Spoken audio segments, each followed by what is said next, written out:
लेकिन दोनों के निहितार्थों पर अगर आप देखेंगे तो भारतीय जनता पार्टी की गुजरात की जीत से जो संदेश निकलेंगे उसका देशव्यापी असर होगा, ऐसा मुझे लगता है। क्योंकि जो जिस तरह की हाइप गुजरात में बनाई गई है, और मैं अभी भी थोड़ा सा मुझे लगता है कि 127 तक पहुंचने में बीजेपी को तकलीफ हो सकती है।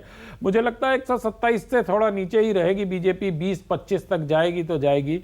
और अगर 127 का बैरियर बीजेपी ने क्रॉस किया तो फिर वो 150 तक भी जा सकती है, ऐसा मेरा अनुमान है। क्योंकि अगर आम आदमी पार्टी ने वहां 12% से ज्यादा वोट हासिल कर लिया तो भारतीय जनता पार्टी कहां जाके रुकेगी, फिर इसका आकलन सिर्फ और सिर्फ 8 तारीख को होगा।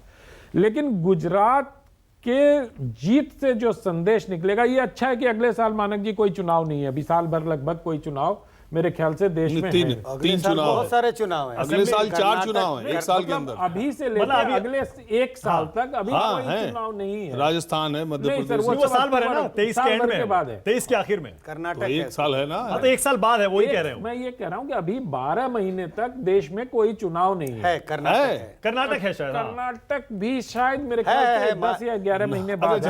तो वो जो चुनाव नहीं है, इस पीरियड में जो संदेश बीजेपी देगी वो मुझे लगता है कि उसका असर सीधे सीधे हमें 2024 पर देखना चाहिए। क्योंकि हिमाचल में भी मेरा मानना है कांटे की टक्कर है। लेकिन अभी संजय जी से जो बातें हो रही थी, या जिस तरह से भाई साहब भी कह रहे थे कि हिमाचल में सरकार बन जाएगी, क्योंकि अब हमारे जो वहाँ मित्र हिमाचल प्रदेश से जुड़े हैं, चौहान साहब, प्रदीप जी, वो भी कह रहे थे कि अगर निर्दलीय को तोड़ के अपने पाले में लाने की बात होगी, या अगर त्रिशंकु विधानसभा बनती है या असंतुष्टों को ज्यादा सीट मिलती है, तो जिस प्रकार बीजेपी के 21 असंतुष्ट वहां चुनाव लड़ रहे हैं और ज्यादातर लोग उसमें से अगर चुन के आते हैं, तब भी बीजेपी को सरकार बनाने से दिक्कत नहीं होगी। तो दो संदेश निकलेंगे कि एक तो बीजेपी को बहुत फायदा होगा आने वाले चुनाव में, और दूसरा संदेश ये निकलेगा कि बीजेपी के चैलेंजर के रूप में कांग्रेस पार्टी ना होकर आम आदमी पार्टी है। और यही राजनीति का टर्निंग पॉइंट होगा